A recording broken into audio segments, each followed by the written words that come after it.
Olá, pessoal, bem-vindos a mais um Momento Enem. Eu sou a professora Kelly e hoje nós vamos falar um pouco sobre modernismo. O modernismo no Brasil, ele tem início a partir do surgimento, no cenário europeu, das vanguardas europeias. As vanguardas europeias são responsáveis por alterar o curso da arte no Brasil, ou seja, o percurso dessa arte no Brasil, né? E vanguardas, significam avant-garde, ou seja, aquela tropa que vem à frente das demais, ou seja, vem abrindo caminhos, vem transformando a arte.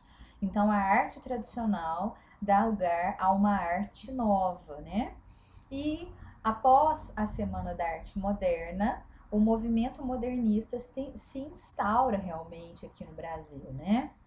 A Semana da Arte Moderna aconteceu em São Paulo, ela foi extremamente polêmica, e aí depois, após ela, alguns nomes se consolidaram dentro do primeiro momento, se estendendo no segundo momento e posteriormente culminando com o encerramento que ocorre a partir da terceira geração modernista, né? Então, Manuel Bandeira é um dos principais nomes do modernismo brasileiro.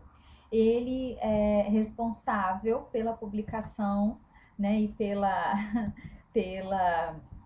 feitura, do poema Os Sapos, que foi declamado na Semana da Arte Moderna. E esse poema é um tanto quanto polêmico, porque ele é o poema em que os modernistas, eles criticam abertamente a literatura parnasiana, a literatura anterior, uma literatura conservadora, uma literatura que ainda prezava pelos versos metrificados, prezava pela construção perfeita, ou seja, trabalhava o soneto. E a crítica, ela trouxe estes parnasianos como sapos, como aqueles responsáveis por não produzir coisa alguma, por ficar apenas coachando e não dizerem absolutamente nada, por ignorarem o conteúdo e por colocarem a forma em primeiro lugar. E esse poema, embora não tenha sido Manuel Bandeira quem o tenha declamado na Semana da Arte Moderna, ele ganhou uma notoriedade e ele é representativo deste momento aí, do modernismo no Brasil.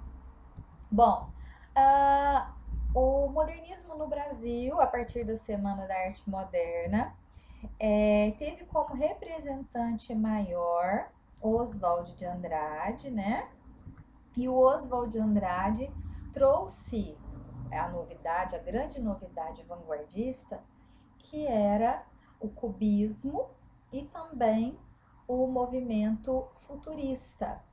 Esse poema é um dos poemas mais conhecidos, do Manuel Bandeira, porque o poema retirado de uma notícia de jornal, ele é um poema escrito sem metrificação, ele se assemelha a um texto em prosa, porque há personagens, há ações, há um começo, meio e fim, há situações ocorrendo aqui que se assemelham a uma narrativa, Então, o Manuel Bandeira, o Mário de Andrade, Oswald de Andrade, eles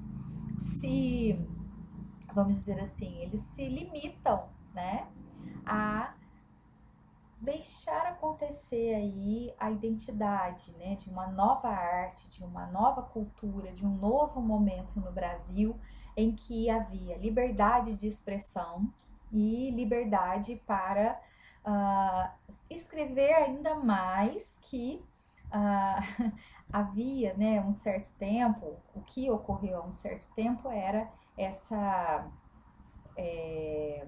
essas amarras, que seguraram aí a arte brasileira durante um certo tempo, Bom, Mário de Andrade outro dos representantes mais importantes do modernismo brasileiro, que escreveu a Rapsódia Macunaíma, né, Amar, verbo intransitivo, dentre outros textos importantes, né? Mário de Andrade é responsável por trazer, né, por resgatar a cultura indígena brasileira, e ele também trabalha no texto em prosa, né, características das vanguardas, como o cubismo, por exemplo, né, como o expressionismo, e Macunaíma passa então a ser uma obra síntese, né, uma obra em prosa que sintetiza este momento aí. Claro, né, nesse momento em que ocorre o modernismo no Brasil, a gente estabelece também um diálogo com o romantismo, né, um diálogo com o quinhentismo, já que há o resgate do colonizado, né, o resgate do índio, o resgate do negro, né, e o colonizador aparece também, mas agora de uma forma diferente, né. E aí aqui todos os poemas do Mar de Andrade, do Oswald de Andrade, fazem referência à cidade de São Paulo, né? Fazem aí uma referência a São Paulo, porém buscando nessa liberdade de expressão atrelar, né, a cor local ao elemento europeu, né? Então nós percebemos aí a influência de outros idiomas, né? Nós percebemos a influência de expressões desconhecidas muitas vezes e ao mesmo tempo palavras que adentram a coloquialidade, né? A linguagem coloquial, e a preocupação era não haver justamente regras, né? Não haver justamente normas. Além dele, né? Além do Mário de Andrade, além do Manuel Bandeira, Oswald de Andrade também, que é o precursor, né? Um dos principais nomes do modernismo brasileiro, que seguiu a mesma linha, né? Que segue a mesma linha dos demais, trabalhando essa linguagem despreocupada, linguagem coloquial, mas sem deixar os conceitos de brasilidade de lado, né? Aqui um trechinho do poema do Carlos Drummond de Andrade e a mistura mesmo, né, de linguagens, aqui a linguagem visual presente e aqui as palavras, né, as frases soltas, a exemplo do cubismo. Aqui nós temos um poema que é intertextual em relação ao poema Canção do Exílio, né, de Gonçalves Dias. E a intertextualidade é algo também que nós observamos nesse primeiro momento aí, né, do modernismo no Brasil. O Drummond, que é um poeta único, né?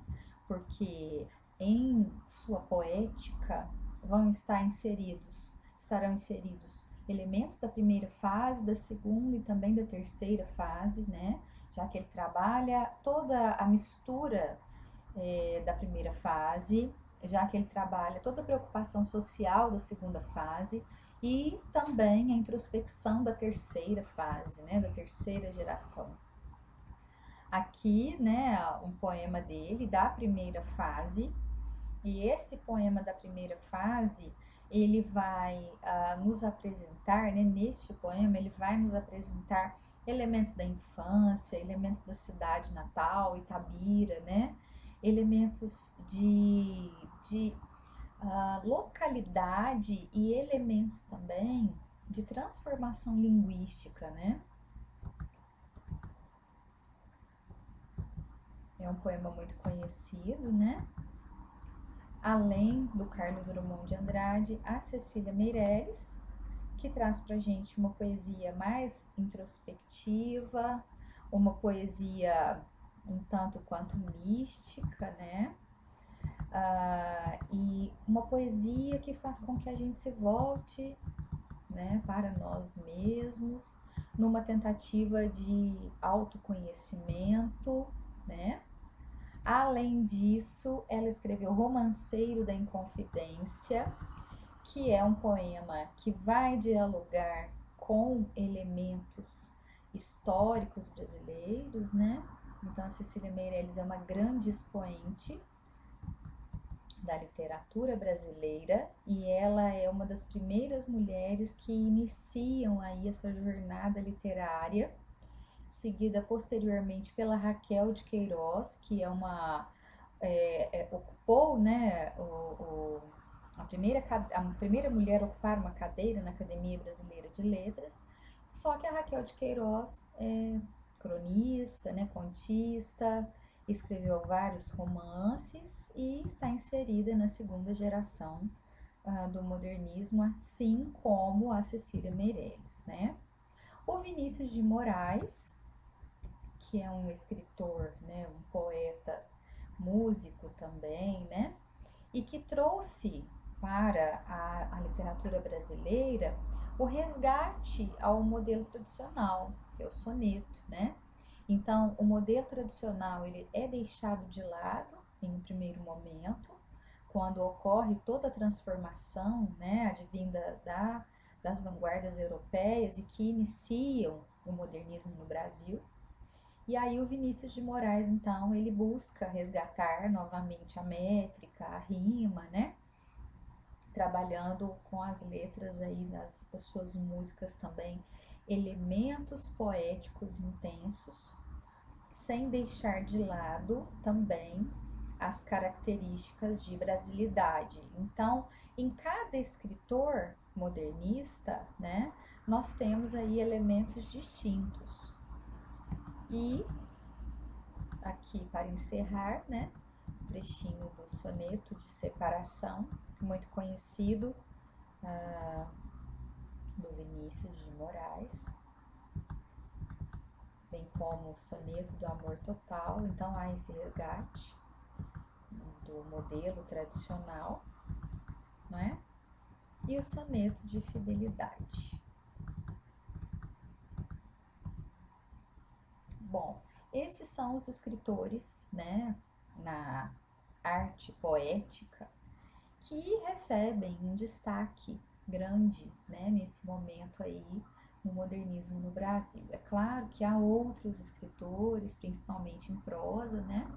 Porém, há necessidade de nós compreendermos essas referências próprias desses escritores aí para termos um olhar diferente, né, para a prova, já que a poesia ela se faz presente não só, né, pela concepção tradicional e modernista, mas também em relação à música, né, em relação a outras manifestações associadas a ela. E é isso. Um abraço, muito obrigada pela atenção.